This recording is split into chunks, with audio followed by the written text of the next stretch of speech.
Alors, la foi expliquée autrement, je disais, ça fait un bon bout de temps que j'aborde cette thématique de manière séquentielle. Donc, je prends ici, je laisse, je prends ici, je laisse, je prends ici, je laisse. Et ce soir, je voudrais pleinement rentrer dans cette thématique. Donc, aujourd'hui, nous sommes le 3 mai, donc le 3 mai 2024. J'aimerais vous expliquer la foi selon que Dieu m'a fait grâce euh, d'être illuminé. Donc, à cela, j'aimerais que vous puissiez vraiment prêter attention à tout ce que je vais dire. Donc, pour ceux qui me connaissent, je ne sais pas faire plusieurs choses à la fois. Donc, là où j'ai commencé à parler sur ça, mon désir, ce serait que vous soyez là tous les jours parce que ça va être difficile pour moi de vous parler sur la foi le lundi et le mercredi seulement et les jours de la semaine parler d'autre chose. Donc, il se pourrait que durant nos 200 jours de prière, il se pourrait que je parle chaque jour sur la foi.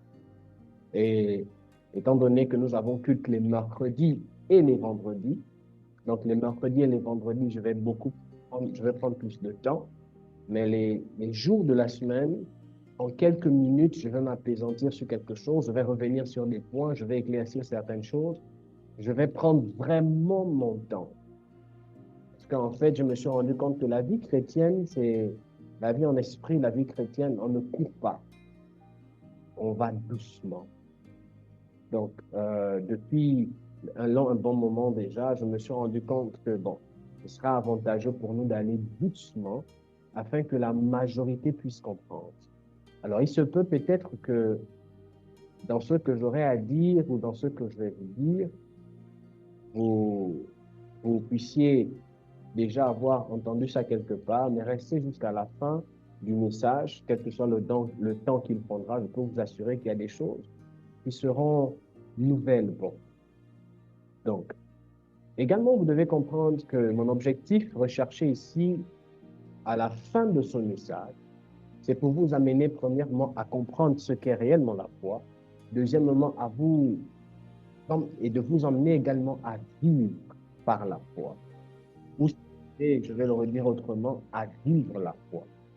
Parce qu'en fait, vous devez comprendre que le monde naturel du chrétien, c'est la foi. Et si vous ne comprenez pas ça, si vous ne comprenez pas ça, ça va être très compliqué pour vous. Excusez-moi. Le monde naturel du chrétien, c'est la foi. Et je pourrais aller dans tous les sens. Prière de me donner toute votre attention. Parce que si vous vous déconnectez un peu seulement, vous pouvez perdre le cours des idées. Donc, si l'enfant vous dérange un peu, donc d'où il est souhaitable que quand nous sommes dans nos heures de culte, comme j'ai l'habitude de vous dire, veillez à ce que nul ne puisse vous déranger. Ayez votre espace. Quand c'est l'heure du culte, rentrez dans votre espace et que personne ne vous dérange. Ce serait avantageux pour vous parce que cela vous permettra de vous connecter à la fréquence ici. Parce que si nous, on est connecté à la fréquence et que vous n'y êtes pas, il y aura un décalage. Donc, c'était un peu mon introduction. Précieux Saint-Esprit, je te bénis. Dieu de l'univers, merci. Dieu d'ITS, merci pour ces instants et merci pour le culte de ce soir. Je te donne toute la gloire, je te donne tout l'honneur et la majesté. Dans le nom puissant de Jésus-Christ, ainsi j'ai prié. Amen, amen, amen.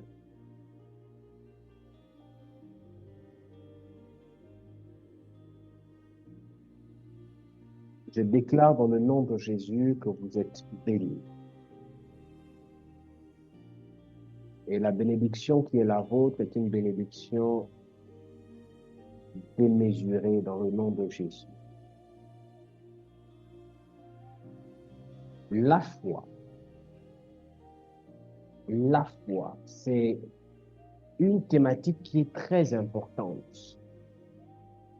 Dans quelconque religion, la foi est très importante.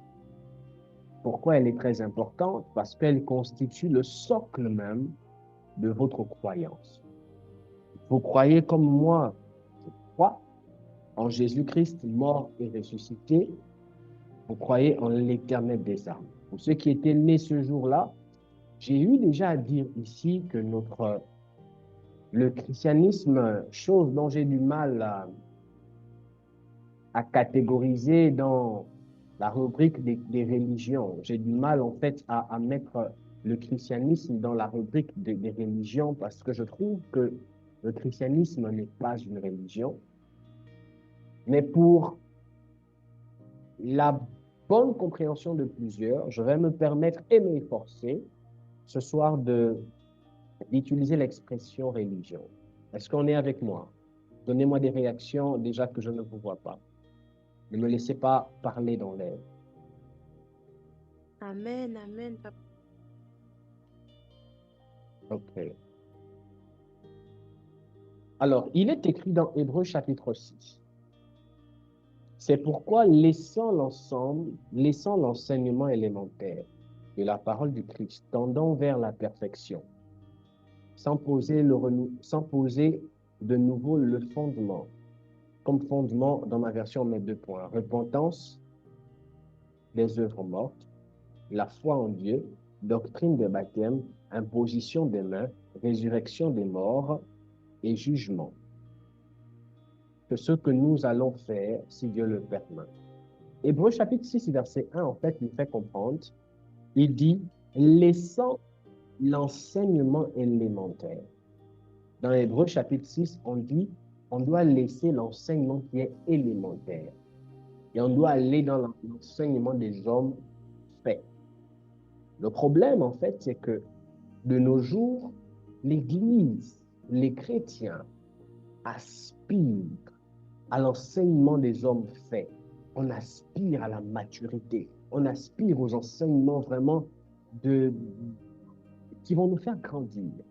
Mais le souci, c'est que même ce qui est élémentaire, on ne maîtrise pas.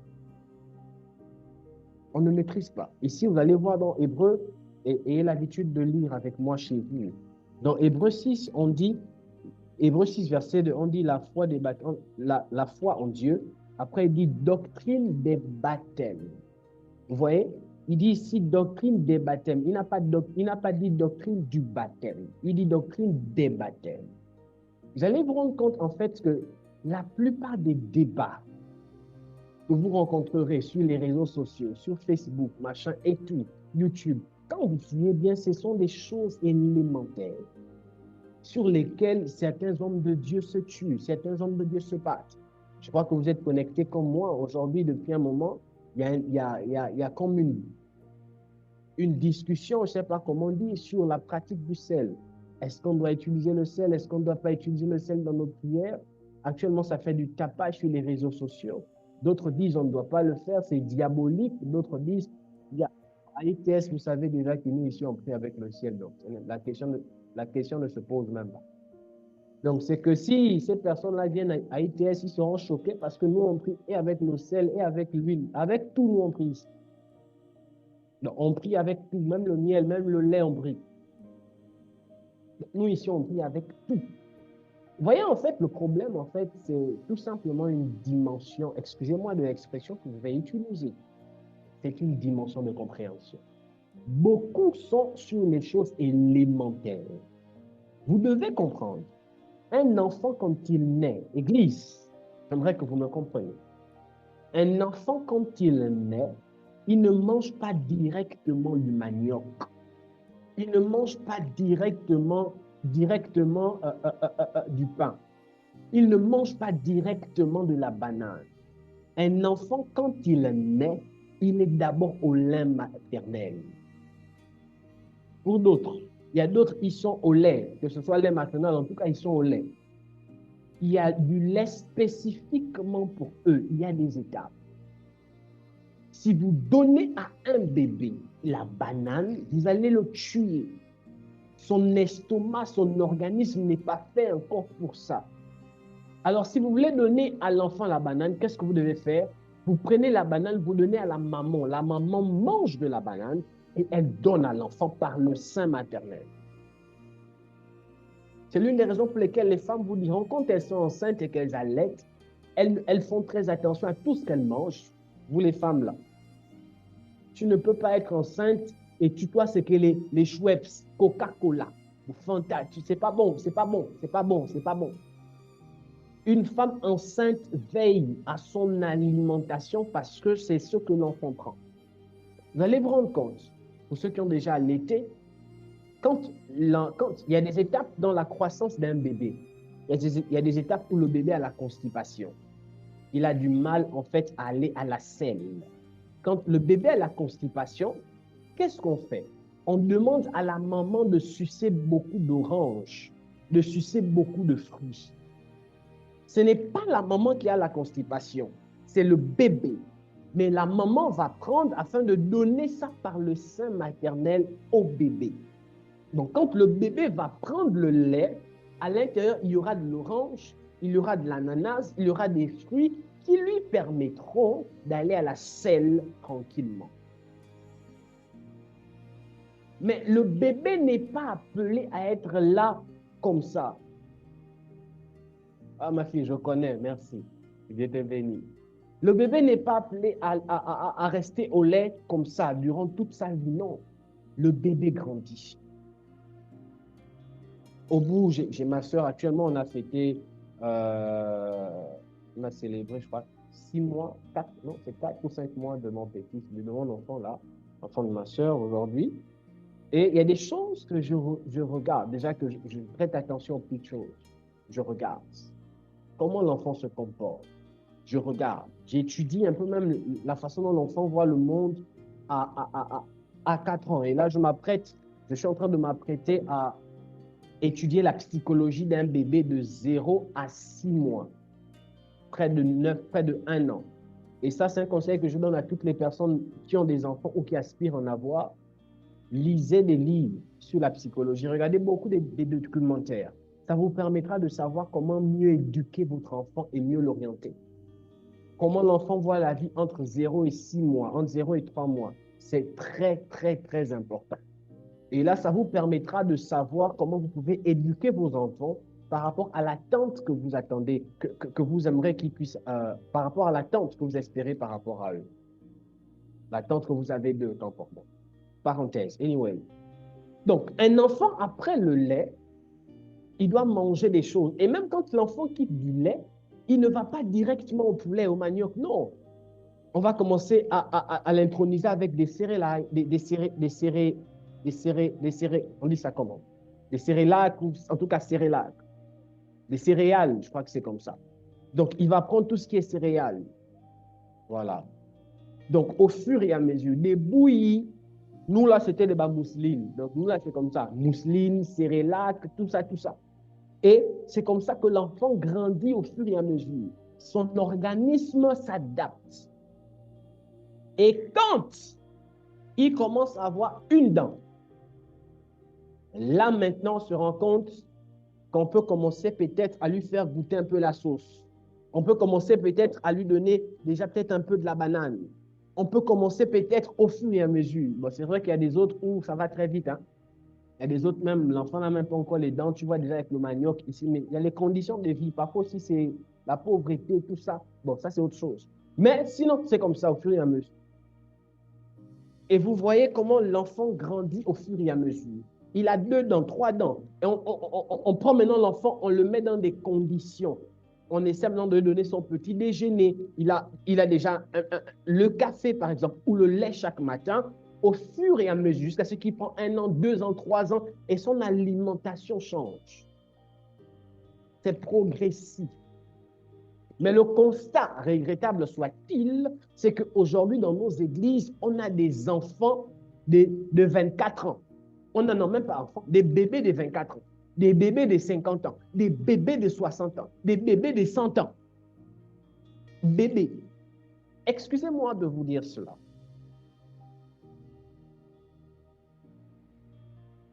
Ne vous trompez jamais. Être grand spirituellement n'est pas relié à avoir 10 ans en Christ, 10 ans dans l'Église. La grandeur spirituelle d'une personne ne se qualifie pas par son année dans l'Église. Vous pouvez trouver des gens qui ont 20 ans de conversion, 15 ans de conversion, 25 ans de conversion, 40 ans de conversion, mais qui sont des bébés spirituellement. Alors, je vous donne, ça c'est un conseil. Ici à ITS, n'entrez pas dans des débats. Vous croyez en quelque chose, tout le monde n'est pas obligé de croire en ce que vous croyez. Nous ici, on prie avec le sel. Nous ici, on prie avec l'huile. Nous ici, on prie avec le miel. On prie avec tout. Dieu peut même nous dire aujourd'hui, là, on prie avec on prie. On est conduit par l'Esprit de Dieu, pas par ce que les hommes pensent.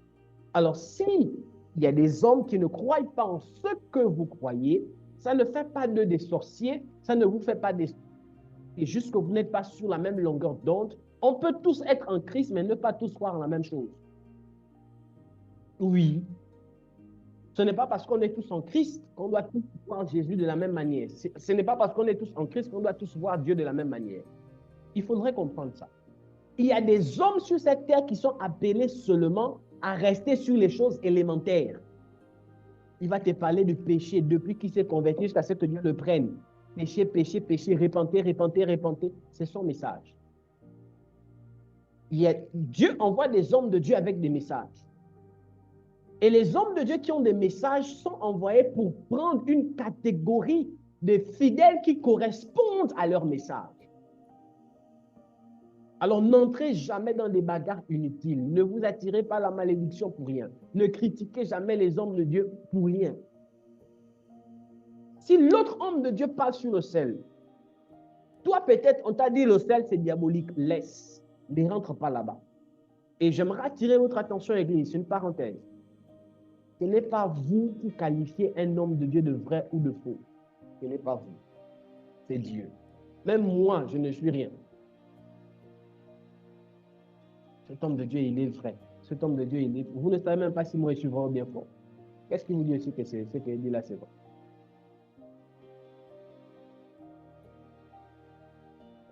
N'ayez pas peur, que Dieu vous bénisse. Donc, ce n'est pas nous, c'est Dieu. Aucun homme sur la terre ne peut dire, lui c'est un vrai homme de Dieu, lui c'est un faux homme de Dieu. Tu es qui? Tu es qui? Il n'y a que Dieu et ses anges. Donc, c'est l'une des raisons pour lesquelles il est important d'être dans une assemblée, d'y rester et de rester là sur place. Ne cherche pas à aller partout. C'est important d'être assis quelque part. Donc, j'étais en train de dire, chaque homme de Dieu est envoyé avec son message. Moi, prophète Azaf ML, j'ai mon message. L'apôtre a son message. Le docteur a son message. On peut même être 5 prophètes. Tous les 5 prophètes n'ont pas le même message.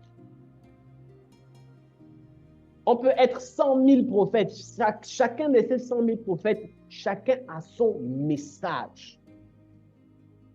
Alors, quand vous ne comprenez pas quelque chose, restez tranquille.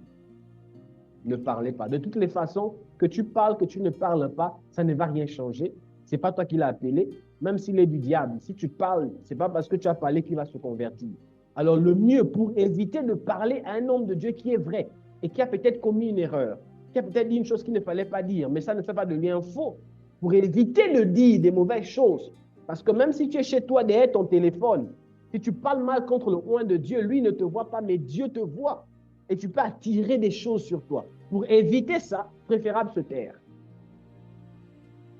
Vrai ou pas vrai, beaucoup, tu t'étais.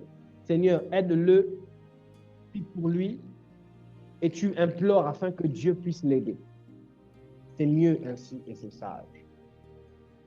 Chaque homme de Dieu a son message. Chaque homme de Dieu est appelé à prêcher un genre de message. Et en fonction de son message, Dieu se manifeste différemment. Ainsi, comprenez qu'il y a des hommes de Dieu qui sont seulement appelés à vous parler sur Hébreux 6, verset 1-2. Les choses élémentaires, le baptême, les abandons des œuvres mortes, le péché. Il y a des hommes de Dieu qui sont seulement appelés à ça. Premièrement. Deuxièmement, malheureusement, nous sommes dans une phase aussi où l'Église, surtout en francophonie, parce que je n'ai pas encore été chez les anglophones, en francophonie, la plupart des messages qu'on écoute sont basés sur des choses élémentaires. C'est ce qui fait que quand quelqu'un vient élever le niveau dans la révélation des choses des Écritures, ça crée des troubles. C'est compliqué. Je vous donne un indice. Je vous aide même. J'en profite pour vous aider parfois à quelque chose. Vous allez vous rendre compte que quand vous êtes dans une église, 1 an, 2 ans, 3 ans, je dis bien quand vous êtes dans une église, 1 an, 2 ans, 3 ans, vous êtes là.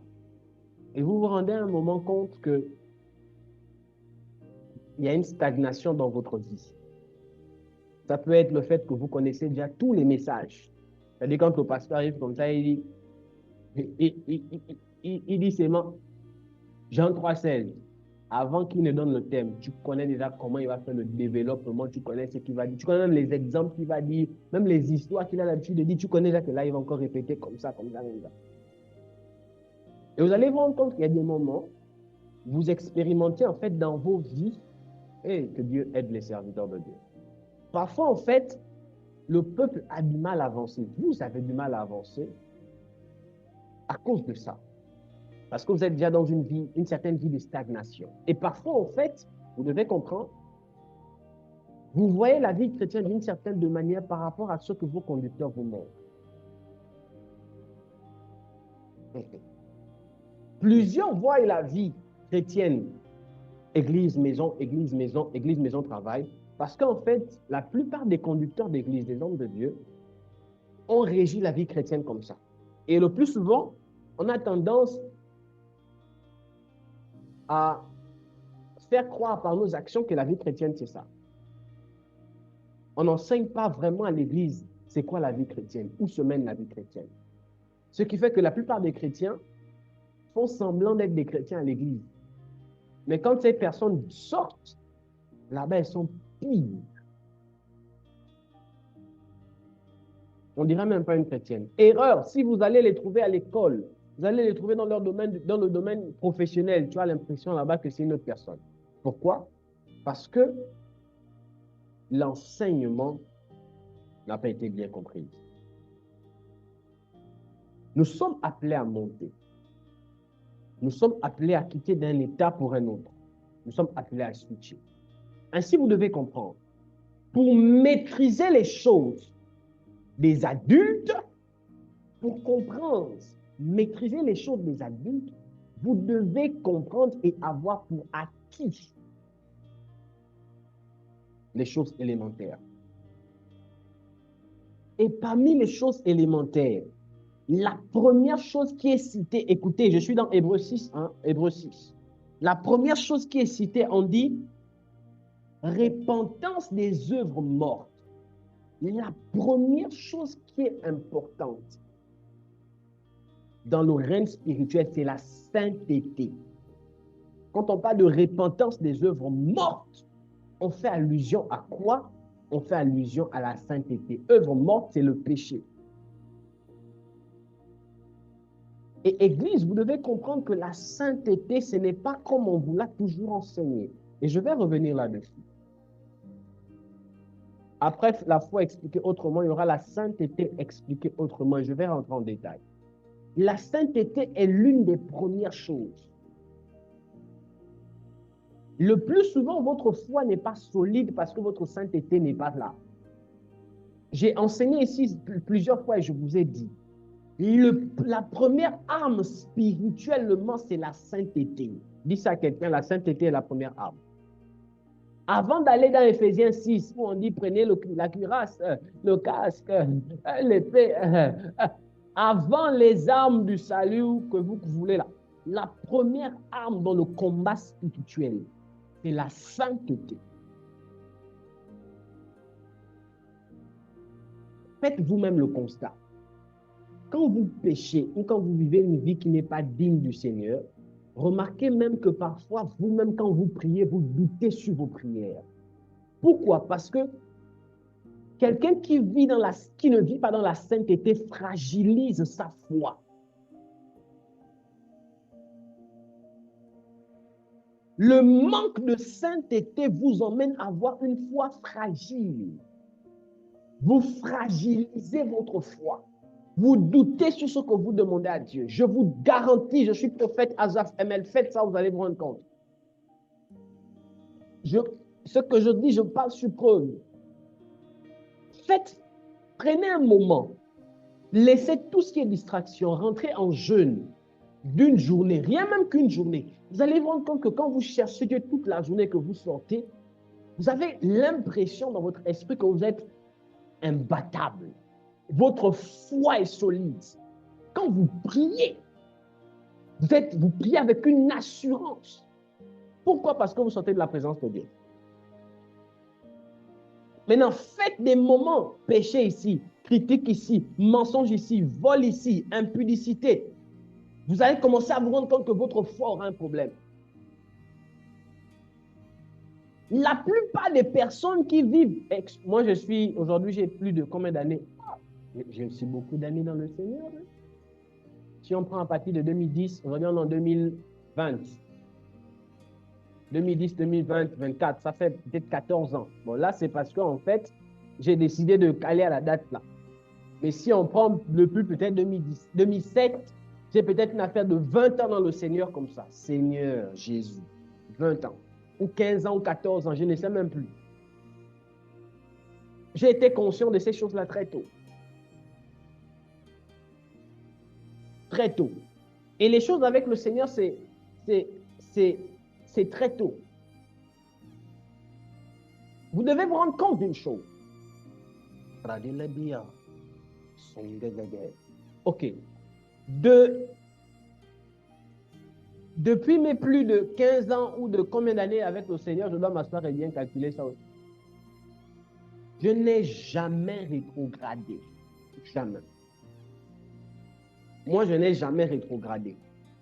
Jamais de la vie.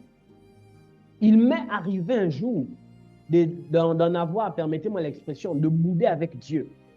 Il m'est arrivé même un jour de dire à Dieu, bon, toi, tes choses-là, c'est pour toi, je te laisse. Mais toutes les fois où j'ai voulu tourner le dos à Dieu, Dieu m'a toujours capturé d'une façon bizarre. Je n'ai jamais rétrogradé. Et quelques temps plus tard, j'ai compris en fait pourquoi je n'ai jamais rétrogradé. Parce que depuis que j'ai accepté le Seigneur, depuis que j'ai compris, j'ai eu conscience de Dieu, je vais le dire ainsi, depuis que j'ai eu conscience de Dieu, la première chose qui m'a toujours marqué, c'est la sainteté. Il m'est arrivé dans ma vie de voler quelques fois. Le nombre de fois que j'ai volé ne dépasse pas 10 dans toute ma vie jusqu'à aujourd'hui. Ça ne dépasse pas 10 fois. Il m'est arrivé de voler. Mais dans ce vol-là, toutes les fois où je volais, j'étais conscient que Dieu me voit. Au point où je tremblais. Au point où, après avoir volé, je faisais exprès de vite dépenser pour venir vite me repentir. Eh Dieu, que Dieu m'aide, que Dieu nous aide. J'ai toujours été conscient de Dieu, même dans le péché. J'ai toujours été conscient de Dieu. J'ai toujours été conscient que là, je pêche contre Dieu. Là, j'attriste le cœur de Dieu. Et il m'arrivait après de revenir auprès de Dieu en larmes. Je ne sais pas si ça vous est déjà arrivé. Église, Dieu est réel. Dieu est réel. Et quand Dieu décide de nous punir, il nous punit. Oui. Je ne sais pas si ça vous est déjà arrivé, tu rentres à la maison, tu pleures. Tu ne sais pas pourquoi tu pleures. Mais tu pleures seulement. Tu as péché. Tu es conscient que tu as péché, Dieu est fâché. Et toute la nuit, tu pleures. Tu ne sais pas arrêter. Tu pleures, pas les pleurs des larmes là, pleure comme un bébé. Pas en train de pleurer. Parce que tu as seulement volé. Parce que tu as seulement crié sur quelqu'un. Parce que tu as seulement manqué de respect à quelqu'un. Parce que tu as haussé le ton sur une personne qu'il ne fallait pas. Et tu te rends compte qu'en fait, je n'aurais pas dû. Et tu pleures parce que tu as attristé le cœur de Dieu. Est-ce que vous savez que Dieu tourmente? Oui, Dieu tourmente. Tu peux poser une action là, Dieu va... Et je décrète et déclare d'abord que Dieu tourmente plusieurs personnes ici. S'il y a des petits péchés que vous n'arrivez pas à abandonner là, que Dieu vous tourmente. La seule issue, ça va être de venir vous repentir. Je vous attends. Tu sors comme ça, tourment. Tu dors, c'est moi que tu vois dans tes rêves. Je viens encore te tourmenter. Je déclare son nom de Jésus.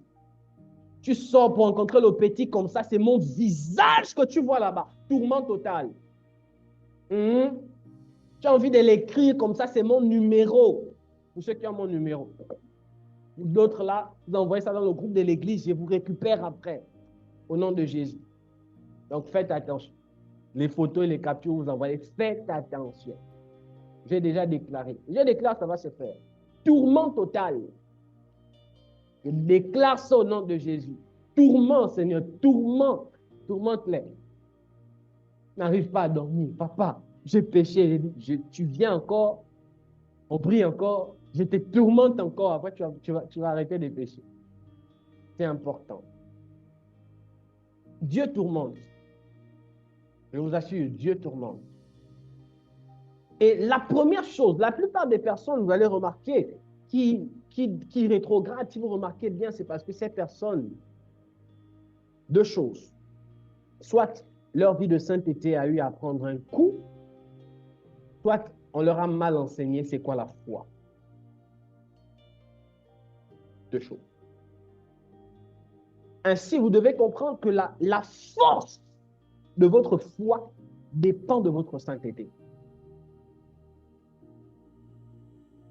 On ne peut pas parler de foi sans sainteté. Tu ne peux pas vouloir vivre dans la foi sans... Et la foi, ce n'est pas la croyance. Même les païens croient en Dieu. Tout le monde croit en Dieu. La foi, c'est une autre dimension. Vous allez comprendre au fur et à mesure. Je ne vous parle pas de croire en Dieu. Même dans le péché, tous on croit en Dieu. Vous demandez au plus grand tueur, il va te dire qu'il croit en Dieu.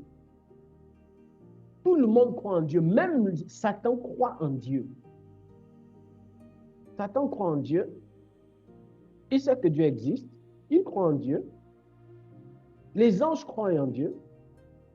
Quand vous lisez la Bible, vous allez voir qu'il y a des démons qui ont dit à Jésus, qui es-tu? Pourquoi tu viens nous tourmenter avant le temps? Quand Paul, lui c'est Paul, était, je crois, dans une certaine ville, je crois dans le livre des Actes des Apôtres, il y a des enfants là d'un certain sacrificateur qui ont voulu faire la délivrance à quelqu'un. Ils ont dit, nous on connaît qui est Paul. On sait qui est Paul. On connaît qui est Paul. On sait qui est Dieu. Mais vous, qui êtes-vous? Ils connaissent Dieu. Donc, la dimension de je crois en Dieu, c'est tout là. Ça ne suffit pas. C'est la raison pour laquelle les femmes, faites attention, surtout vous qui cherchez le mari avec la torche. Là. Papa a dit, on doit être un chrétien, Okay. Quand tu vas te dire, je crois en Dieu, ça y est, papa, il croit en Dieu. Oh, il croit en Dieu. Après, tu vas te faire mal. Tout le monde croit en Dieu. Croire en Dieu ne veut pas dire être enfant de Dieu ou fils de Dieu. C'est différent. Ainsi, j'insiste sur une chose. La puissance, la force de votre foi dépend de votre sanctification, la sainteté. La deuxième chose que j'aimerais vous dire, la force de votre foi dépend de votre communication avec Dieu.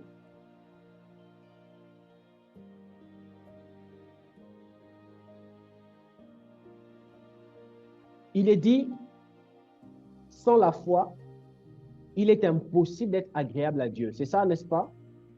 La Bible dit, sans la foi, il est impossible d'être agréable à Dieu. Si je me trompe, corrigez-moi. La Bible dit également que sans la sainteté, nul ne verra le Père. Regardez les deux choses. La foi nous rend agréable à Dieu. La sainteté nous rend capable de voir Dieu. C'est la raison pour laquelle les deux vont de pair. La sainteté et la foi vont ensemble.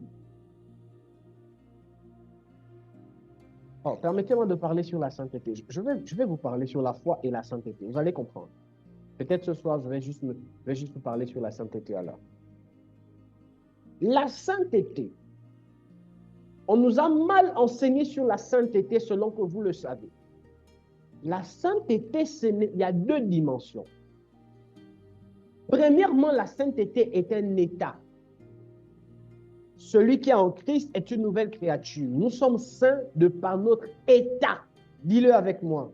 Je suis saint par mon état. Dis-le, je suis saint par mon état.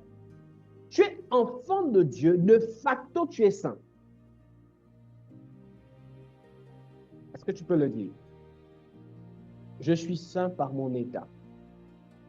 Je suis saint par mon état. J'aimerais que ça rentre. Ça doit rentrer dans votre esprit. Je suis saint par mon état. Je suis saint par mon état. Je suis sainte par mon état. Je suis sainte par mon état. Glory to God. Je suis sainte par... Vous êtes sainte par votre état. Vous êtes saint par votre état. Vous êtes sainte par votre état. C'est la première chose. Et vous devrez en être conscient. Vous êtes saint ou sainte par votre état. Parce que vous êtes en Jésus-Christ. Vous êtes saint. C'est la première dimension que tous les enfants de Dieu en Christ ont. La première dimension. Donc, vous êtes en Christ, de facto, vous êtes saint par votre état. C'est la première dimension. Deuxième dimension de la sainteté, nous sommes saints par nos actions. Deuxième dimension. Mets-le en commentaire. Je suis saint ou sainte par mes actions. Ou si vous voulez, je suis sanctifié par mes actions. C'est ça le mot. Je suis sanctifié par mes actions. Donc, la première dimension, vous êtes saint par votre état. La deuxième dimension, vous êtes saint, sanctifié par vos actions. C'est ainsi qu'il est écrit que le saint se sanctifie davantage. Le saint se sanctifie davantage. Ainsi, écoutez, la vie chrétienne, ce n'est pas la vie ce n'est pas les compassions, ce n'est pas la pitié ou la compassion. Non, non, non, non, non. Vous êtes saint par votre état. Donc, ça voudrait dire, excusez-moi, que si vous avez des relations avec quelqu'un qui n'est pas en Jésus-Christ, vous avez des relations avec un pécheur. Lui, il est pécheur. Il n'est pas saint. On est saint par état que rien que quand on est en Jésus-Christ. On est saint. Même si tu es en Jésus-Christ et que tu voles, tu es saint. Tu as un péché, certes, mais le fait que tu aies volé ne fait plus de toi pécheur. Non. Le fait que tu aies couché ne fait plus de toi pécheur. Non. Parce que là, on n'est plus pécheur. Nous sommes dans une nouvelle dispensation. Nous sommes une nouvelle créature. Est-ce que je vous encourage à aller faire des bêtises? J'ai dit non. Mais j'explique ça pour que vous compreniez. De toutes les façons, vous n'êtes pas des enfants. Donc, ce n'est pas parce que vous volez, vous mentez, que ça fait de vous des pécheurs. Non. Vous êtes en Jésus-Christ. Et je précise, dès lors que vous avez accepté Jésus-Christ dans votre cœur comme Seigneur et Sauveur, vous êtes saint. Et là, je parle de la véritable repentance. Or, qui parle de repentance parle de changement de position. Donc, si tu as répété la prière de repentance juste pour répéter, et que dans ton cœur, tu n'as pas un changement de position, tu n'as jamais été converti. Est-ce que vous savez qu'il y a des gens qui se mentent à eux-mêmes? Ok, je brise un tabou. Je vais briser un tabou. Nullement dans les textes, il est écrit qu'on accepte Jésus par la prière de repentance. Ce n'est pas biblique. Excusez-moi. C'est faisable. C'est faisable. Mais en faire une loi, ce n'est pas biblique. Oui. Ce n'est pas écrit quelque part que si tu vas accepter le Seigneur, répète après moi. Seigneur, je t'accepte. Ce n'est pas biblique. Et d'ailleurs, si on check bien, parmi toutes les personnes qui ont accepté Jésus comme ça, il y a beaucoup de personnes qui ont fait semblant. Donc, beaucoup de personnes ne sont pas réellement chrétiennes. Parce que le christianisme n'est pas une histoire de répétition des mots. Le christianisme est une histoire de cœur. Tu peux répéter les mots, Seigneur, viens dans ma vie comme sauveur et Seigneur, mais si ton cœur n'y est pas, tu n'as jamais été converti. La conversion, la nouvelle naissance dont on parle, se situe dans la transformation du cœur et de la mentalité. Come on. La nouvelle naissance, la vie en Christ Jésus est basée dans la transformation du cœur et de la mentalité. Du cœur et de la mentalité.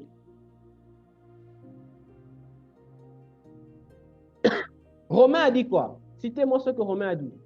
Je vous prouve ce que Romain a dit. Romain a dit, si quelqu'un confesse de sa bouche et qu'il croit dans son cœur. Est-ce que c'est Romain ou même c'est Corinthien?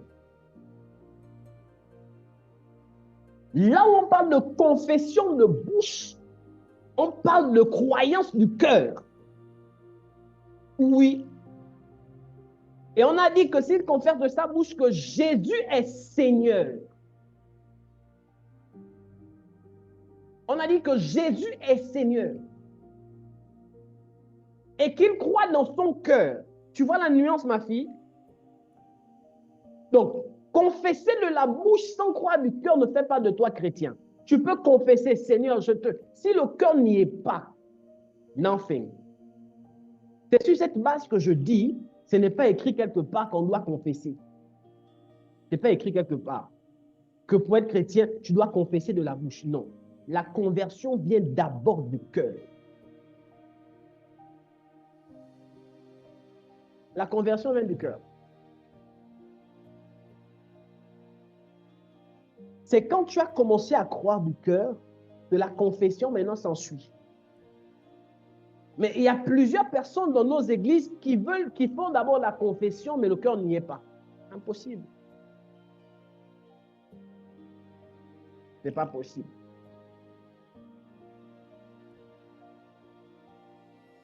OK.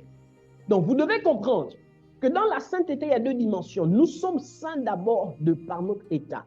Et vous comprenez en fait que quand on est saint de par notre état, j'ai beaucoup aimé la question, Leïla, que Dieu te bénisse. Quand on est saint par notre état, ça voudrait dire, il peut arriver dans notre marche avec Jésus-Christ, il peut arriver qu'on vienne à poser des actions qu'on posait hier. Mais ça ne fait pas de nous des pécheurs. Ça ne fait plus de nous des pécheurs. On est déjà saints. La deuxième dimension de la sainteté se trouve dans nos actions. La Bible dit que le saint se sanctifie davantage. Ce qui veut dire, OK, malgré le fait que tu es saint de par ton état, ça ne te donne pas le droit maintenant de vivre la vie comme tu veux. Tu dois davantage te sanctifier. Donc, tu sais déjà que Dieu t'a mis à part. Pourquoi nous sommes saints par notre état? Parce que quand nous croyons en la mort et à la résurrection de Jésus-Christ, automatiquement, nous rentrons dans une... Dieu nous met à part. Parce que sainteté, c'est quoi? C'est être à part. Donc, les chrétiens sont des personnes mises à part. Et en étant mis à part, tu te comportes maintenant comme une personne particulière. Donc, tu ne fais plus ce que tout le monde fait. Pourquoi? Parce que toi, ta vie est déjà centrée sur une certaine loi. La loi du royaume. Donc, c'est ainsi que tu ne dois plus mentir, tu ne dois plus voler, tu ne dois plus... Maintenant, si malgré le fait que tu es saint, tu pèches volontairement, tu fais des choses, tu fragilises ta foi. Est-ce que vous me comprenez, Église? Je crois que ce soir, je vais m'arrêter ici. Si malgré le fait que vous êtes saint ou sainte, OK, j'ai accepté Jésus dans ma vie, je suis saint. Sainteté coule dans mes veines. Sainteté, d'accord. Ma sainteté ne peut pas... D'accord. Glory to God. Fine. Tu voles un peu. Saint. Tu mens un peu. Saint. Le frère te drague, te demande les choses illicites avant le mariage. Saint. Tu es la sainteté, sainteté. Tu vas commencer à expérimenter que ton corps se dégrade. Église, le péché, non, ça détruit le corps physiquement. Le péché rend vilain, vilaine, ça détruit le corps, ça vous fait faner. Bon, secret cosmétique. Secret cosmétique. Je donne aux femmes un secret cosmétique. Secret cosmétique. Vous voulez être belles, les femmes là, les hommes, hormis les make-up, hormis quoi encore? Abradi les verres. Hormis les make-up, hormis tout ce que vous connaissez là, les gammes, machin. Commencez d'abord à vous sanctifier. La sainteté va commencer à vous donner un éclat. Et quand je parle de sainteté, je parle de la sainteté dans une autre dimension. Dis avec moi, avance prophète. Dis après moi, avance prophète.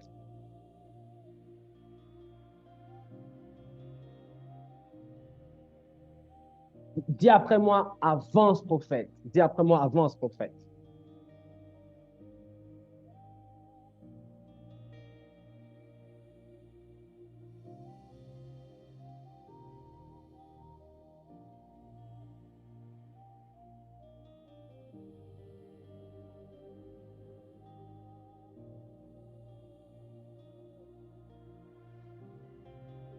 Dis après moi, avance prophète. Dis après moi, avance prophète.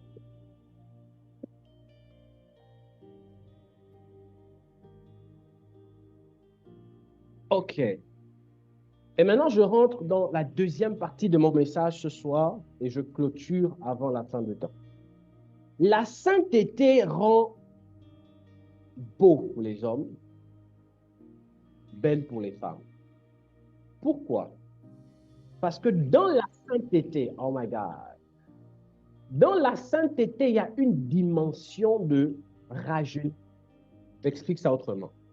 Celui qui se sanctifie davantage. OK. Je vais prendre un exemple. Qu'est-ce que c'est ça? Qu'est-ce que c'est? Est-ce que vous arrivez à voir? Qu'est-ce que c'est?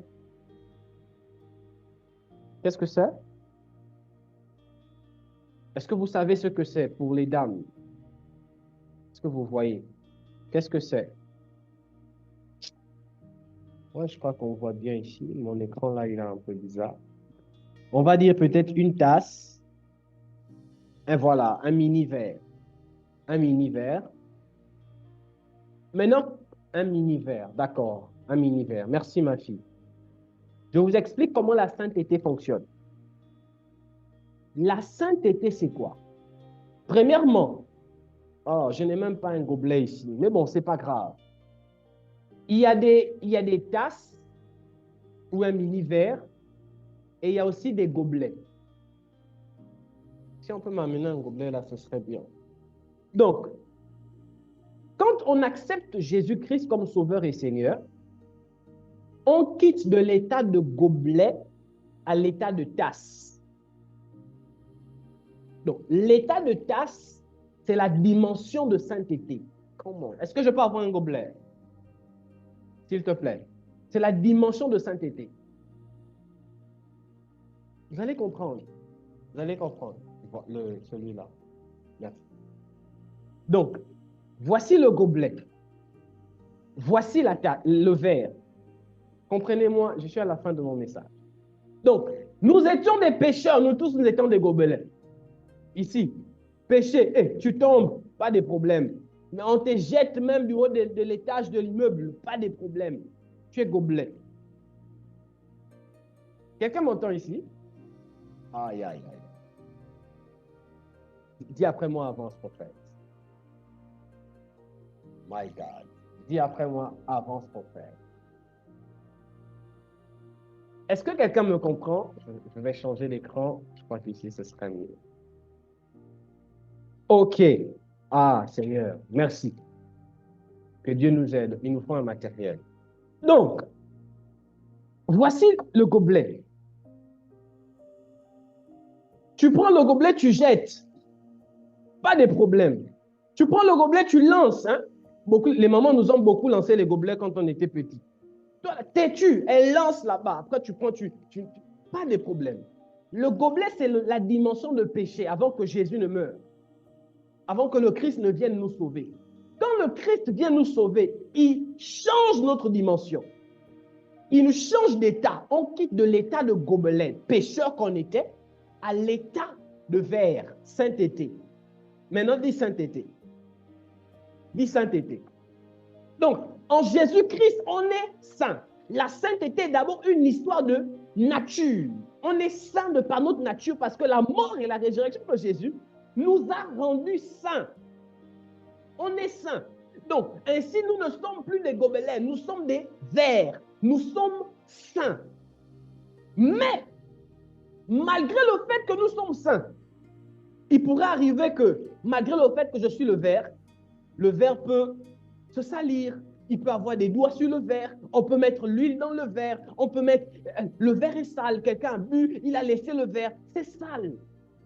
Et ça veut dire quoi? Ça veut dire, malgré le fait que le verre est sale, le verre ne pourra plus jamais revenir un gobelet. Le verre peut se salir, mais quelle que soit la saleté du verre, la saleté du verre ne pourra jamais ramener le verre en état de gobelet. Ah, église. Est-ce que vous comprenez? Quelle que soit la saleté du verre, la saleté que le verre aura, le verre ne peut jamais redevenir gobelet. Donc, on est saint de par la nature. Deuxième dimension, que le saint se sanctifie davantage. Je vous parle sur le secret de la sainteté. Ça rajeunit et vous allez comprendre. Malgré le fait qu'on est saint, si on ne sait pas conserver le verre, un verre, si on ne sait pas le conserver, le verre va perdre en éclat. Le verre va perdre en éclat. Il y aura les mains partout. Parce que tu attrapes le verre n'importe comment. Il y aura les mains. Tout le monde boit dans le verre. Saleté, microbes. Tu mets n'importe quoi dans le verre. Huile, jus, le reste de l'huile de la marmite, tu mets dedans. Le lait, tu mets dedans. Le jus gazeux, tu mets dedans. Jus de fruits, bonbons, tu mets dedans. À un moment donné, le verre sera crasseux. Il est sain, mais il n'est pas beau à voir. Il est sain, mais il ne peut plus être utilisé. Pourquoi? Parce que c'est le verre. Mais il ne peut plus être utilisé parce que, berk, je ne sais pas si vous comprenez. C'est le verre, mais on ne peut plus l'utiliser. Pourquoi? Berk, tu es saint. Dieu t'aime. Tu es saint par nature. Mais quand Dieu veut t'utiliser, il se rend compte que, c'est mon fils. Tu crois en Dieu, tu es saint, c'est vrai. Mais quand il regarde, berk, tu es crasseux ou crasseuse. Tu as de l'eau ici, les mains n'importe comment. Alors, qu'est-ce qu'il faut faire? C'est là où la Bible dit que le saint se sanctifie davantage. Alors, malgré que je suis saint, je dois davantage me sanctifier. De temps en temps, on doit nettoyer le verre. De temps en temps, le verre là est fait seulement pour boire de l'eau. On ne met pas l'huile dans le verre, sanctification. Est-ce que vous comprenez? On peut mettre l'huile dans le verre, mais le verre n'est pas fait pour mettre de l'huile. Donc, interdiction de mettre l'huile dans le verre là. Ça veut dire quoi? Ça veut dire, tu peux faire les rapports sexuels hors mariage, mais parce que tu es vert, interdiction parce que ce n'est pas fait pour ça. Rapport sexuel dans le mariage, c'est la sanctification. Tu es vert, tu mets le verre à part, je me sanctifie. Si vous n'avez pas compris ça, je ne sais pas quand vous allez comprendre. Je pense que l'illustration, elle est claire, elle est nette. Est-ce que ça va? Donc, je me sanctifie, verre. Je ne mets pas de l'eau. Alors, le verre là servira à quoi? Juste pour boire de l'eau. Et après boire de l'eau, après usage, qu'est-ce qu'on fait? On nettoie le verre. Dès que tu as terminé, tu nettoies le verre et tu ranges le verre. Quand tu as fini, tu nettoies le verre et tu ranges. Ainsi, Dieu, quand il est au ciel, il veut utiliser son fils. Il regarde, il dit, oh, j'ai mon fils. Et il est noble, il est saint, elle est sainte, et il t'utilise. Or, la particularité, c'est laquelle? Plus vous allez conserver le verre, nettoyer le verre, plus le verre prendra de l'éclat. Et plus le verre pourra être utilisé plus longtemps. Maintenant, vous comprenez comment la sanctification rend beau et belle? Donc, plus tu te gardes, plus tu peux ajouter. Aïe. Donc, dès qu'on termine d'utiliser le verre, on range, on dépose. Le verre a une place qu'on dépose. Le verre a une manière d'être posé. On ne dépose pas ça comme ça pour que l'eau reste. Non, après laver, on dépose comme ça. Avant d'utiliser, il y a des invités, on essuie d'abord avec un bon torchon. Après, on donne. Le verre brille. Ainsi, la délicatesse que l'on a par rapport à l'usage du verre fera en sorte que le verre puisse durer longtemps. Fera en sorte que le verre puisse faire 15 ans. On n'a que le même verre. Les verres qu'on a reçus depuis la grand-mère. C'est les mêmes verres qui sont à la maison parce qu'on en prend soin. Beaucoup de personnes ne mettent pas du temps dans leur santé parce qu'ils ne savent pas prendre soin de leur corps. La sainteté n'a pas seulement d'effets physiques, spirituels, mais aussi d'effets physiques sur votre corps. Quand vous vous sanctifiez, vous mettez votre corps dans une disposition. Ainsi, celui qui se sanctifie ne peut pas tomber malade n'importe comment. D'ailleurs, que la maladie, normalement, ce n'est pas normal pour un enfant de Dieu. Quand tu te sanctifies, la maladie, ça ne peut pas t'atteindre. Oui, c'est moi qui dis ça. Quand tu te sanctifies, tu ne peux pas avoir certains problèmes de santé. C'est là où quand tu vas commencer à sortir, tu es belle, tu as de l'éclat. Pourquoi? Parce que tu te sanctifies. Mais attendez, attendez. Quand on nettoie le verre, on ne nettoie pas seulement le verre à l'extérieur, on nettoie aussi le verre à l'intérieur. Et même le lieu qui est plus important dans l'usage du verre, ce n'est pas son extérieur, c'est son intérieur. Donc, ça voudrait dire que la force de la sainteté, ce n'est pas les actions que tu poses et que tu ne dois pas faire. La force de la sainteté, ce sont tes pensées. C'est ton intérieur. C'est ton intérieur. Ainsi, dehors, ça peut être propre. Mais si à l'intérieur, il y a de l'huile, on ne va pas boire ça. On ne va pas boire ça. Si l'intérieur est propre et que dedans, il y a de l'huile, on ne va pas utiliser le verre.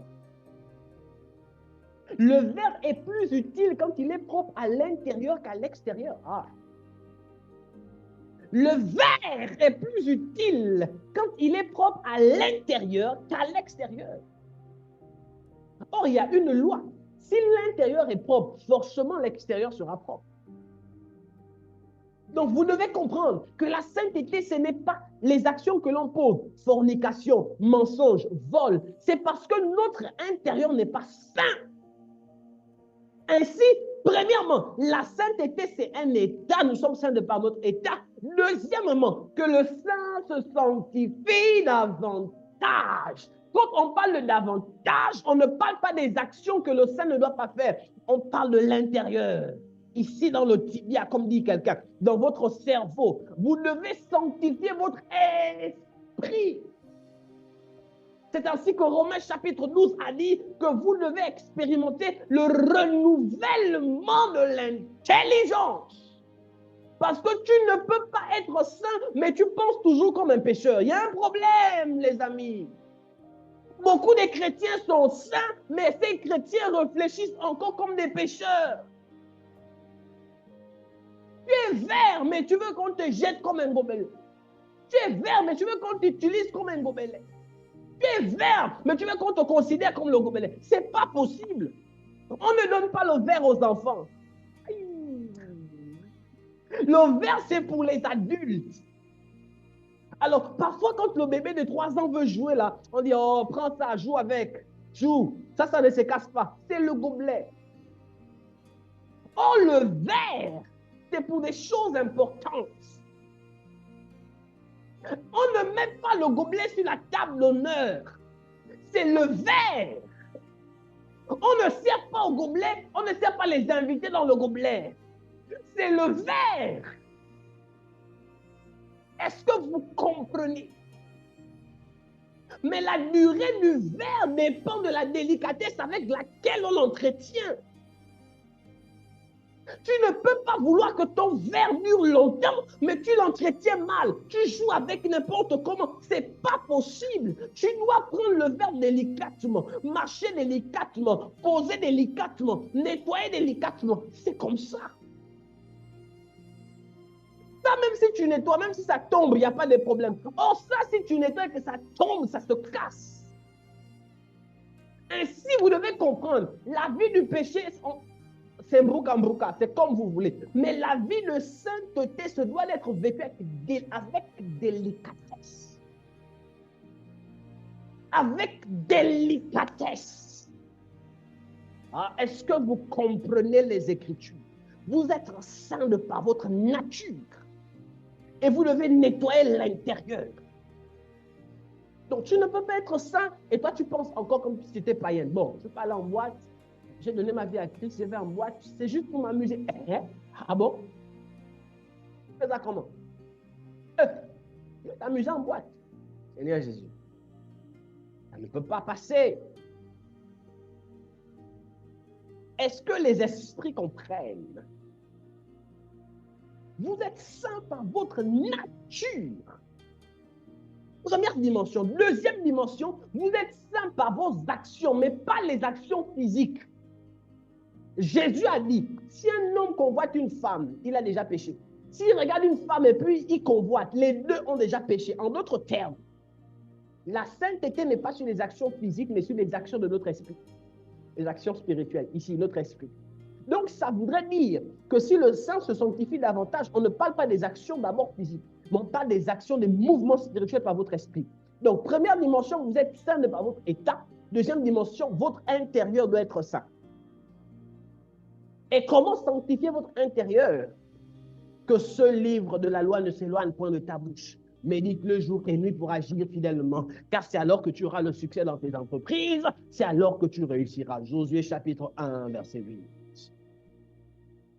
Papa, j'ai trop de mauvaises pensées. Hé, comment je peux faire? Ah, c'est quoi? 2 Thessaloniciens 5, 17. Priez sans cesse. Prie, prie, prie, prie. Papa, comment je peux faire que ce livre de la loi? Papa, tout le temps les maladies. Comment je peux faire? Romains chapitre 8, verset 1. En effet, la loi de l'esprit, en effet, la loi de l'esprit de vie en Jésus-Christ m'a affranchi de la loi du péché et de la mort. Romains 8, verset 2.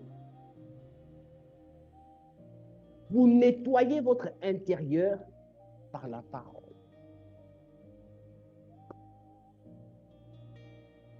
Ainsi, la foi se vit dans la sainteté. Que Dieu bénisse sa parole. Si vous avez compris cela, votre vie ne sera plus jamais la même. Votre vie ne sera plus jamais la même. Ce soir, je voulais vous parler sur la foi, et c'est ce que j'ai fait. Je n'ai fait qu'introduire. Ce soir, j'ai introduit sur la foi. Demain, mercredi ou demain, ça va être très compliqué pour moi, mais on va se battre. Assurément, demain encore, je vais continuer au fur et à mesure pendant quelques minutes. Et sinon, rendez-vous mercredi, je vais encore enseigner. Je vais vous parler sur la foi. Et vous voyez, c'est quelque chose, je crois pour la plupart ici, si vous êtes une nouvelle personne, je crois que vous avez rarement entendu ce genre d'enseignement. Rarement. Et ça vous permet d'avoir des esprits ouverts. Parce que n'oubliez pas qu'un homme grandit à la dimension de la connaissance qu'il a. La grandeur d'un homme dépend de son niveau de connaissance. Et la grandeur qu'un homme atteint dépend du niveau de connaissance qu'il a. Père, je prie pour ce message, qu'il nous fasse du bien. Et que la plupart des personnes qui m'ont écouté expérimentent une transformation au nom de Jésus. Amen, amen, amen. Amen. Alléluia. Alléluia. Est-ce qu'on peut activer les micros? Est-ce qu'on peut dire Amen, Amen 3 fois? Amen, amen, amen. Amen, amen, amen.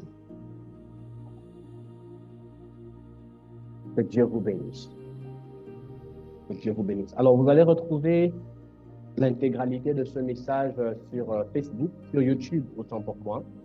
Vous retrouverez ça sur YouTube, Prophète Asaph ML, donc sur notre chaîne YouTube, Prophète Asaph ML. Allez-y réécouter et prenez le soin de vous imprégner de la parole. Prenez le soin de vous imprégner de cela. Alors, vous avez votre offrande. Église, le fait que nous soyons en ligne ne nous dispense pas des bonnes habitudes. Certes, on est en ligne, mais ayons pour habitude de nous connecter dans la maison de Dieu. Alors, tu ne peux pas aller à l'église, tu n'as pas d'offrande. Vous faites ça comment? Dis à ton voisin, vous faites ça comment? Donc, même si on est en ligne, il faudrait qu'on puisse toujours avoir des bonnes habitudes. Alors, vous retrouvez ici les modalités par lesquelles vous pourriez envoyer vos offrandes, quel que soit où vous êtes. Au Gabon, il y a Airtel Money, il y a Orange Money, il y a Wave, PayPal. Vous trouverez PayPal, le PayPal qui a ce logo, donc le logo du ministère, vous le trouverez. Il y a un Paylib, il y a un virement bancaire, ça dépend de vous. Et vous pouvez nous contacter sur WhatsApp au cas où vous aimeriez avoir plus d'explications ou bien une aide ou bien me rencontrer pour des entretiens. Donc, vous êtes bénis dans le nom de Jésus et je prie ce soir que toutes les personnes qui donnent ce soir soient bénies, Père, que tu bénisses les mains de ceux-là qui donnent dans ta maison. Au nom puissant de Jésus-Christ de Nazareth. Amen, amen, amen. ITS, je vous aime. Que mon Dieu bénisse et la saison est très bonne pour vous. Alors, rendez-vous demain. Je prie au nom de Jésus que cette soirée soit une soirée favorable pour vous, dans votre santé, dans votre chair, dans votre mentalité, dans vos comportements, dans vos actions, dans vos études. Que mon Dieu vous bénisse au nom de Jésus-Christ. Ainsi j'ai prié. Amen, amen, amen. Je reçois tous les samedis. On prend rendez-vous pour ceux qui veulent me rencontrer. Je suis là les samedis. Vous prenez rendez-vous en semaine. Donc, vous avez du lundi, du dimanche au jeudi pour prendre rendez-vous. Les samedis, je me dispose pour vous. Vous avez des incompréhensions sur la parole, je suis là. Vous voulez discuter avec le prophète, je suis là. Venez me voir, je n'attends que vous. Je m'ennuie les samedis, dérangez-moi. Je suis là pour vous. Donc, ne vous gênez pas, je suis ouvert. Autre chose, invitez plusieurs personnes. Ce genre de message, je crois que beaucoup de personnes doivent entendre ça. Alors, invitez-les les mercredis, les vendredis, dites-leur que nous avons commencé quelque chose de particulier, on nous enseigne quelque chose de merveilleux. Cécilia, Dariska, Merveille, Marielle, Leila, invitez plusieurs personnes, que chacun de nous se batte à inviter. J'ai vu Monia là, il y a longtemps, Monia, tu viens, tu pars, que Dieu te bénisse. Merci d'inviter plusieurs personnes. Donc, rendez-vous demain pour nos 30 minutes de prière. Shalom chez vous et que Dieu vous bénisse.